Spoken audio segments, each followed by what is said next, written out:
Bem-vindos à aula de número 193, do nosso curso Ação Humana. Estamos no capítulo 21, Trabalho e Salários, item 3, o salário.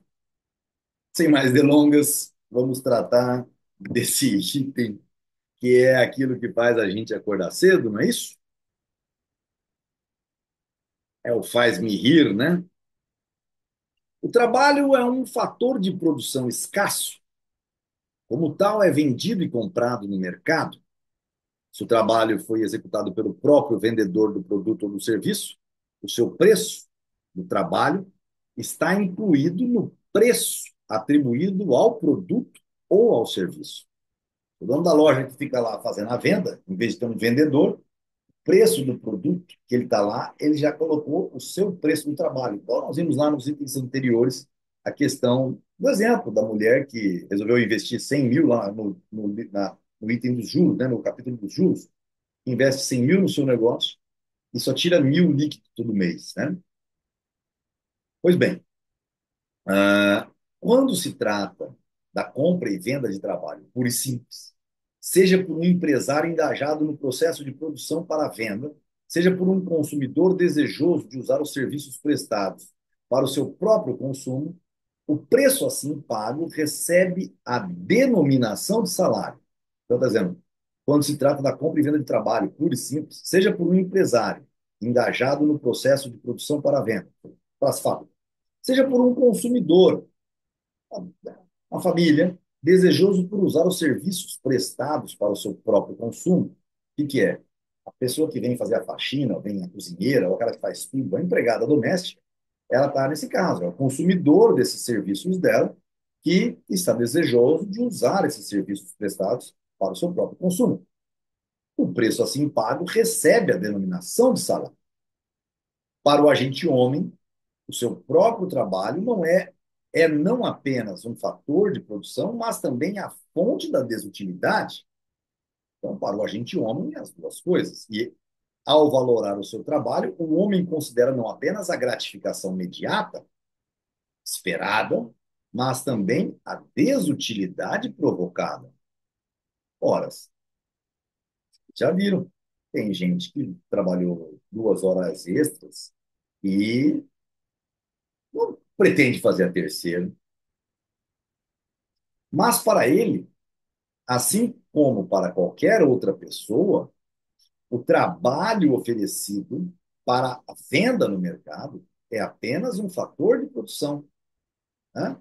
Mas para ele, assim como para qualquer outra pessoa, o trabalho oferecido para a venda no mercado, é apenas um fator de produção.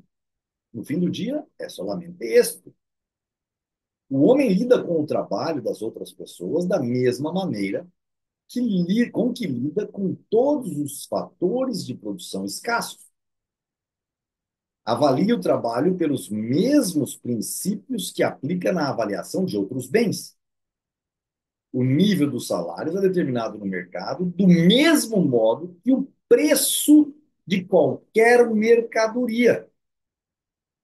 Então, nós vimos lá o mercado, que tratou das coisas objetivas, depois vimos na moeda e a força motriz da moeda que está nela mesma, porque vimos que ela tem um fator que não é simplesmente uma relação mercadológica de oferta e procura, mas a questão de encaixe e desencaixe.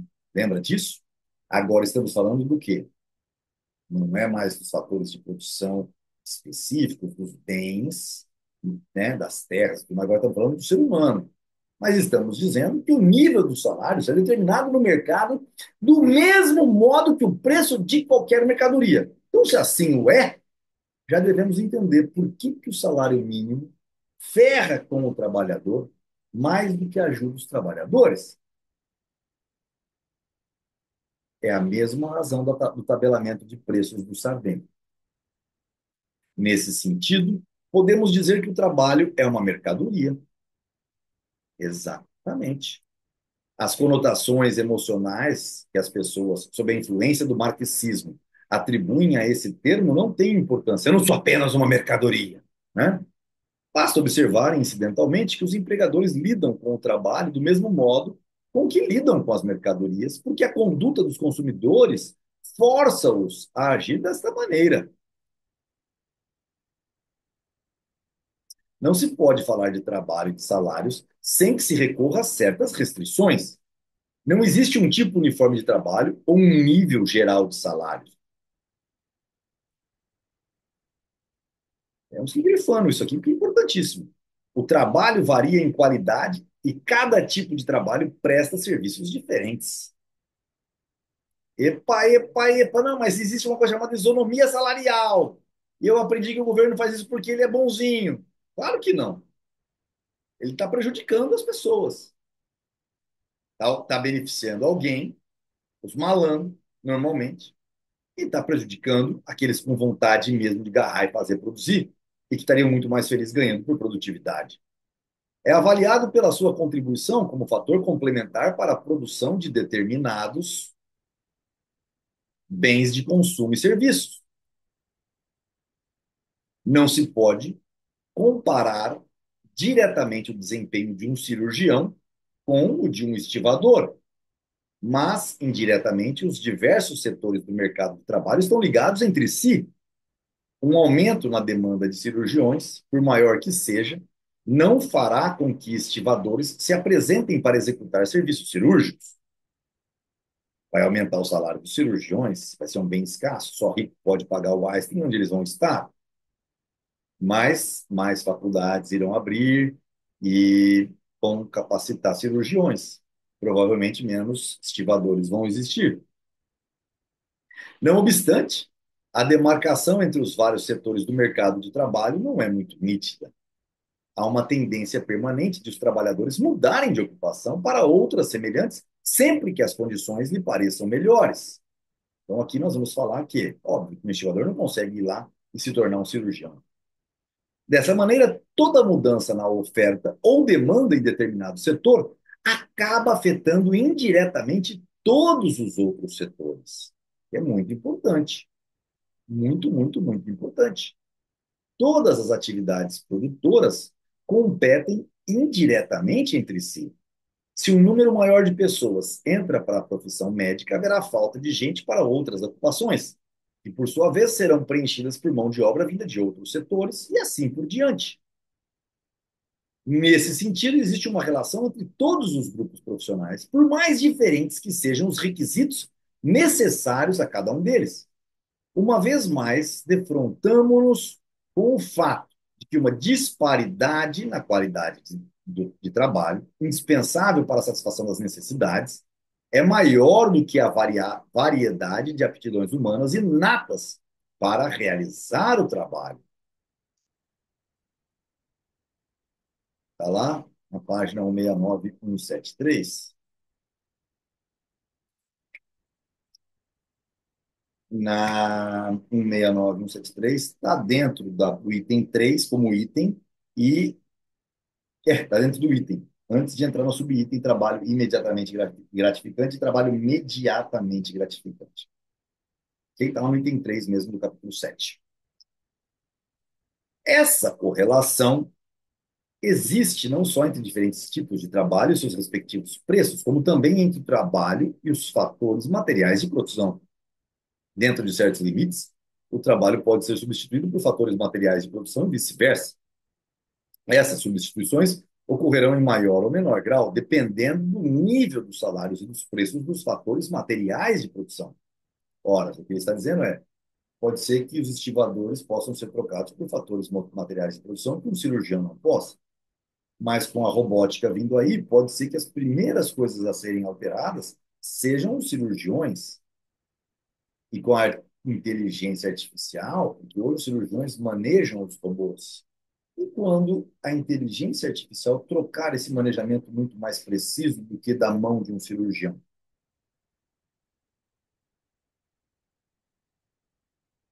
Os salários, assim como os preços dos fatores materiais de produção, só podem ser determinados pelo mercado. Fora do mercado não existem salários, como também não existem preços. Ora, já entendeu aqui que numa comunidade socialista, se não existe preço, não existe salário. Onde existem salários, o trabalho é considerado como qualquer outro fator material de produção e é comprado e vendido no mercado. Usualmente denomina-se de mercado de trabalho o setor do mercado de bens de produção na qual o trabalho é contratado. Como todos os outros setores do mercado, o mercado de trabalho é acionado por empresários desejosos de obter lucros. O empresário procura adquirir todos os tipos de trabalho de que necessita para a execução de seus planos pelo menor preço. Sai às compras. Mas os salários que ele oferece devem ser suficientemente altos para atrair os trabalhadores de que precisa. O limite superior de sua oferta é determinado pelo preço que espera obter na venda dos bens suplementares a serem fabricados ao empregar os trabalhadores em questão. O limite inferior é determinado pelas ofertas dos demais empresários, que também são guiados pelas considerações analógicas. É isso que os economistas têm em mente ao afirmarem que o nível de salário para cada tipo de trabalho é determinado pela sua produtividade marginal. Ora, relendo, o limite superior de sua oferta é determinado pelo preço que espera obter na venda dos bens suplementares a serem fabricados ao empregar os trabalhadores em questão. Então, é aquilo que a gente viu lá para a mercadoria. Qual que é o limite do trabalho? O limite de todos os preços, mais os juros originários, né, de vocês, o tempo para elaboração. Então, o trabalho está nessa conta, correto? O limite inferior, determinado pelas ofertas dos demais empresários, que também são guiados por considerações análogas. O limite inferior é determinado pelas ofertas dos demais empresários, que também são guiados pelas considerações análogas.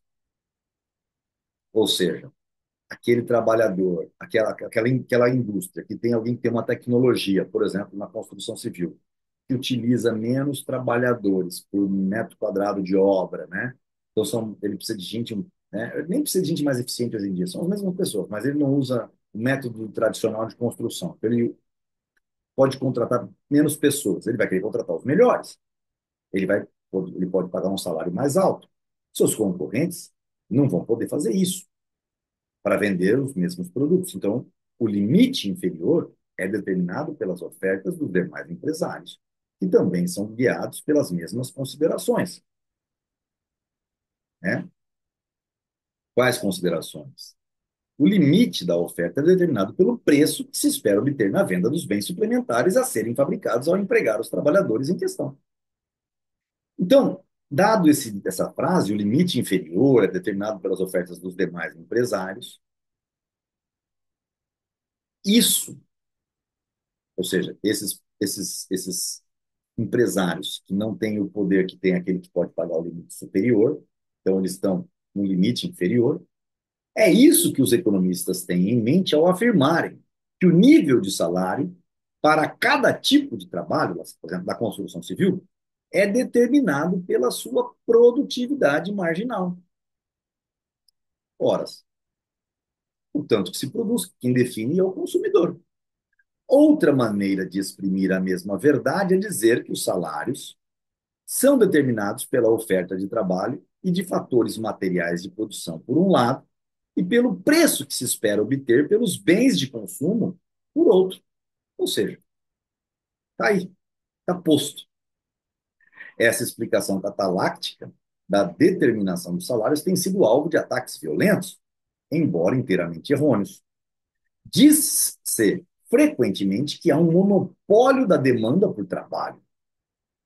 A maior parte dos que defendem essa doutrina pensam constituir prova suficiente das suas alegações a referência a uma observação incidental de Adam Smith relativa a uma espécie de combinação tácita, mas constante e uniforme entre os empregadores, com a finalidade de manterem baixos os salários.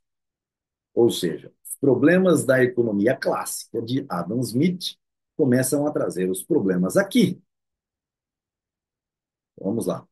Ver Adam Smith, An Inquiry, uma pesquisa into the nature, na natureza e nas causas das riquezas das nações.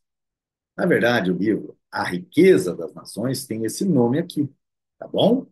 An Inquiry into the Nature and Causes of the Wealth of Nations. Uma pesquisa na natureza e nas causas da riqueza das nações. Basileia. Basileia é uma cidade suíça, né? Volume 1, livro 1, capítulo 8, página 100. O próprio Adam Smith parece ter inconscientemente abandonado a ideia. Ver Hut, The Theory of Collective Bargaining, Londres, 1930.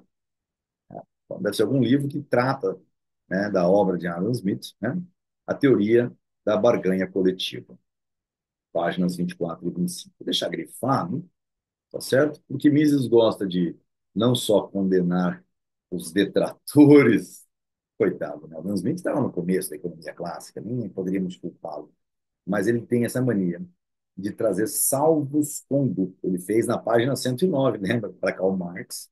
Ele vai fazendo isso. É um lorde, é um cavaleiro, né? É um cavalheiro e é um cavaleiro da liberdade. Outros fazem vagas referências à existência de associações de grupos de homens de negócios. É evidente que a falta de base de tudo, é evidente a falta de base de tudo isso. Entretanto, o fato de essas ideias deturpadas serem o principal fundamento ideológico do sindicalismo operário e da política trabalhista de todos os governos contemporâneos torna necessário analisá-los, torna necessário analisá-los com a máxima atenção. Mises, sempre muito contundente, está sempre levando a efeito o que, efetivamente, o fato de, se existe algo que debate o assunto, e como políticas ideológicas defendem tal absurdo, ele vai olhar para isso com muito zelo e cuidado. A política trabalhista, né? Quem são a social trabalhista? PT. A social-democracia, o PSDB. Né? A social trabalhista normalmente está envolvida com o sindicato, com o sindicalismo. A atitude dos empresários em relação aos que vendem trabalho é a mesma que em relação aos que vendem fatores materiais de produção. Procuram adquirir todos os fatores de produção pelo menor preço.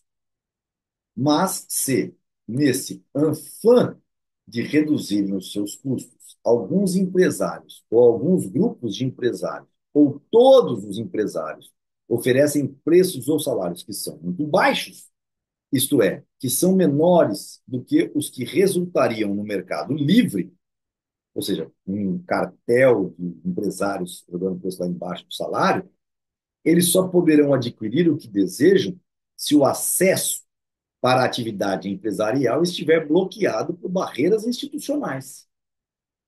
Se não se impedir o surgimento de novos empresários ou a expansão dos já existentes, qualquer queda nos preços dos fatores de produção dissonante da estrutura de mercado enseja necessariamente novas oportunidades de se obterem lucros. Aparecem logo pessoas querendo aproveitar-se da margem entre o nível de salários existente e a produtividade marginal do trabalho. Sua demanda por mão de obra fará com que os salários voltem a um nível compatível com a produtividade marginal do trabalho. Então, isso tudo aqui é de suma importância para se destruir a tese de que um grupo de empresários manipularia o salário de empresários. Ah, Rodrigo, mas existe o sindicato dos empregadores. Grande coisa. Grande coisa. No volume marginal que tem, nos novos entrantes em 2009, nós precisamos fazer o quê? Mandar carro de som e ir até a obra dos outros falando que nós estávamos pagando mais e dando mais benefícios. Por quê? São os novos entrantes querendo efetivamente o quê? Aproveitar a margem entre o nível de salários existente que estava lá e a produtividade marginal do trabalho. Então, sua demanda por mão de obra fará com que os salários voltem ao nível compatível. Naquele caso, passasse, na verdade, o nível compatível com a produtividade marginal do trabalho. Passasse porque nós estávamos errados, porque estávamos dentro de um ciclo creditício. A combinação tácita entre os empregadores a que se referiu Adam Smith, mesmo que tivesse existido, não poderia reduzir os salários abaixo do nível estabelecido pelo mercado, a não ser que, para se ter acesso à atividade empresarial, viesse a ser necessário não apenas a inteligência e o capital. Este último está sempre disponível para empresas capazes de dar maior retorno. O capital está sempre disponível. Não adianta vir com falar assim, não, mas é difícil você conseguir o capital. Não. Agora, se não existisse isso, se existisse algum entrave do tipo, o CREA só permite que empresas.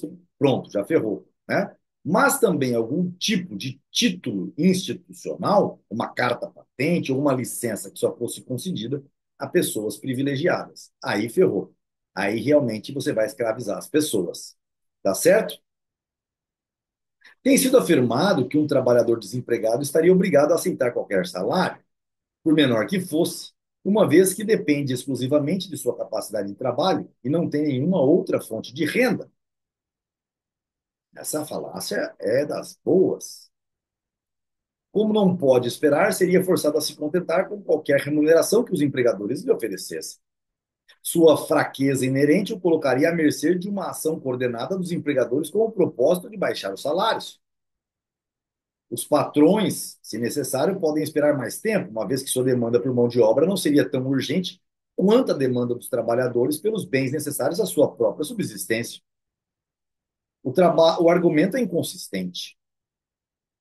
Considera evidente o fato de que empregadores embolsam a diferença entre o salário correspondente à produtividade marginal e o menor salário imposto, como se fosse um ganho monopolístico, sem repassá-lo para os consumidores, sobre a forma de uma redução nos preços.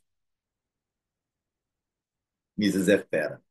Ora, se houvesse uma redução nos preços correspondente à diminuição nos custos de produção, os empresários, enquanto empresários e vendedores dos produtos, não teriam nenhuma vantagem com a redução do salário. Todo o ganho seria usufruído pelos consumidores e, portanto, também pelos assalariados na sua qualidade de compradores. Os empresários mesmos só se beneficiariam na sua condição de consumidores. Para que pudessem reter esse ganho extra decorrente da exploração do menor poder de barganha dos trabalhadores, os empresários, na qualidade de vendedores dos produtos, teriam de se pôr de acordo e agir em concerto. Para isso, teriam que implantar um monopólio universal de todas as atividades produtivas, o que só pode ocorrer se o acesso para a atividade empresarial for impedido por barreiras institucionais. Traduz, Rodrigão. Traduzo. Numa sociedade socialista, você não pode ter seu próprio negócio e abrir seu negócio para competir.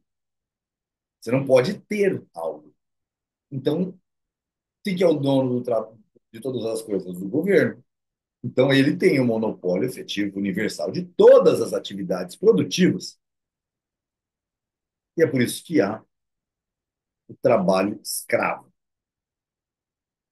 E isso não acontece numa economia de mercado jamais. Não se consegue fazer isso numa economia de mercado. O ponto essencial nesta questão é que a alegada combinação monopolística dos empregadores, a que se referem Adam Smith, e uma boa parte da opinião pública, seria um monopólio de demanda. Mas já vimos antes que o monopólio de demanda é, na realidade, um monopólio de oferta de características especiais. Os empregadores só teriam condições de reduzir os salários por meio de uma ação conjunta se pudessem monopolizar um fator indispensável a qualquer tipo de produção e restringir monopolisticamente o emprego desse fator. Como não existe um fator material que seja indispensável a qualquer tipo de produção, seria necessário monopolizar todos os fatores de materiais de produção. Tal situação só pode existir numa comunidade socialista, onde não há mercado, nem preços e nem salários. Correto? Ok. Tampouco poderiam os proprietários dos fatores materiais de produção, os capitalistas e os proprietários de terra, formarem um cartel universal contra os interesses dos trabalhadores. O traço característico da atividade produtora no passado, e tanto quanto se possa prever também no futuro, é que a escassez de mão de obra excede a escassez da maior parte dos fatores de produção primários fornecidos pela natureza. A relativamente maior escassez de mão de obra determina em que medida os relativamente abundantes fatores naturais primários podem ser usados. Existem terras não cultivadas, jazidas minerais não exploradas e assim por diante, porque não existem mão de obra suficiente para a sua utilização. Se os proprietários de terra que estão hoje cultivadas formassem um cartel para obter ganhos monopolísticos, não atingiriam o seu objetivo em virtude da competição dos proprietários das terras submarginais. Por sua vez, os proprietários dos fatores de produção já produzidos não poderiam formar um cartel sem a cooperação dos proprietários dos fatores primários. Várias outras objeções foram apresentadas contra essa doutrina da exploração monopolística dos trabalhadores por meio de um conluio tácito ou declarado dos empregadores. Então, isso aqui já foi debatido, discutido e já destruiu várias teses, né? Já foi demonstrado não ser verdade que os que estão procurando emprego não possam esperar e que, portanto, precisem aceitar qualquer salário que lhes seja oferecido, por menor que seja. Não é verdade que todo trabalhador desempregado esteja morrendo de fome. Os trabalhadores também têm reservas e podem esperar. A prova é que, na prática, eles esperam até conseguir melhores condições. Por outro lado, esperar pode ser financeiramente desastroso para os empresários e para os capitalistas. Se não puderem empregar o seu capital, sofrerão perdas. Assim, todas essas discussões sobre uma alegada vantagem dos empregadores e desvantagens dos trabalhadores carecem de fundamento. Todos esses e muitos outros pontos são cuidadosamente analisados por Hutt, a obra citada acima, foi citada, obra citada, página 35 a 72. Vale a pena, então, ler este livro, hein, pessoal? Qual livro? Qual livro? Qual livro? Qual livro? Qual livro? Qual livro? Qual livro? Qual livro? Tá aqui, ó. Ó, vamos todos atrás dessas informações, tudo bem, pessoal? Joia. Todavia, essas considerações são acidentais e secundárias. O fato central é que um monopólio de demanda de mão de obra só pode existir e não existe num mercado livre não obstruído. Só pode existir em decorrência de restrições institucionais que impeçam o acesso à atividade empresarial. Eu não li ainda, né? Tá.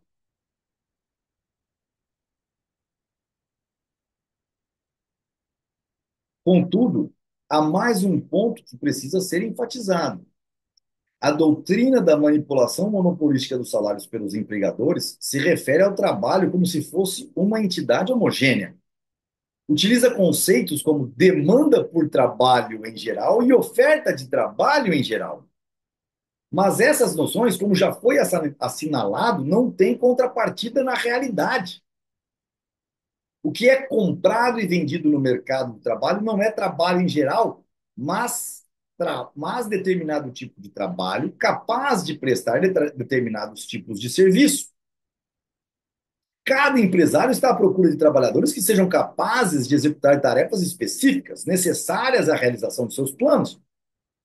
Para contratar esses especialistas, precisa convencê-los a deixar a ocupação a que se dedicam no momento. O único meio de conseguir é oferecendo maior remuneração. Toda inovação que um empresário pretenda realizar, a produção de um novo artigo, a aplicação de um novo processo de produção, alvenaria estrutural, a escolha de um novo local para uma fábrica ou simplesmente a expansão da produção atual, seja na sua própria empresa ou em outras, requer o emprego de trabalhadores que até então trabalhavam em outro lugar. Os empresários não se defrontam com uma escassez de trabalho em geral, mas com uma escassez daqueles tipos de trabalho de que necessitam nas suas empresas. A competição entre os empresários para conseguir melhores colaboradores é tão intensa quanto a competição para obter matérias-primas, ferramentas e máquinas, ou para conseguir capital no mercado de crédito. A expansão das atividades de cada empresa, assim como da sociedade em geral, não está limitada apenas pela disponibilidade de bens de capital ou pela quantidade de trabalho em geral. Cada setor de produção está também limitado pela quantidade de especialistas disponíveis. É claro que esta é uma dificuldade apenas temporária, que desaparece a longo prazo, na medida em que maior número de trabalhadores atraídos pela melhor remuneração oferecida aos que se especializam, procura se preparar para exercer as tarefas cuja carência de pessoal seja maior, ou seja, onde tem a maior oferta de trabalho e a menor, onde tem a maior demanda de trabalho e a menor oferta de a maior oferta de emprego, obviamente, mas de pessoas oferecendo o seu trabalho. Eu me lembro quando eu fazia meu mestrado em alvenaria estrutural, meu doutorado, se escrevia nas dissertações que o grande problema da alvenaria estrutural era bons assentadores de bloco. Há 10 anos, 15 anos depois de aberta a minha empresa, o que mais se tinha na região era bons assentadores de bloco. Mas na economia real, em permanente mudança, essa escassez de especialistas surge todos os dias e determina o comportamento dos empresários na sua busca por mão de obra. Todo empregador deve tentar comprar os fatores de produção de que necessita, inclusive o trabalho, pelo menor preço possível. Um empregador que pague mais do que estabelece o mercado para os serviços prestados pelos seus empregados será logo alijado da função empresarial. Por outro lado, o empregador que tenta pagar salários inferiores aos que correspondem à produtividade marginal do trabalho não conseguirá recrutar aquelas pessoas que lhe permitiriam utilizar melhor seu equipamento. Os salários no mercado tendem para um ponto no qual se tornam iguais ao preço do produto marginal correspondente ao tipo de trabalho em questão. Se os salários estão abaixo desse ponto, o ganho obtido com o emprego de cada trabalhador adicional aumentará a demanda por trabalhadores e, consequentemente, fará com que os salários aumentem. Então, o que ele está mostrando?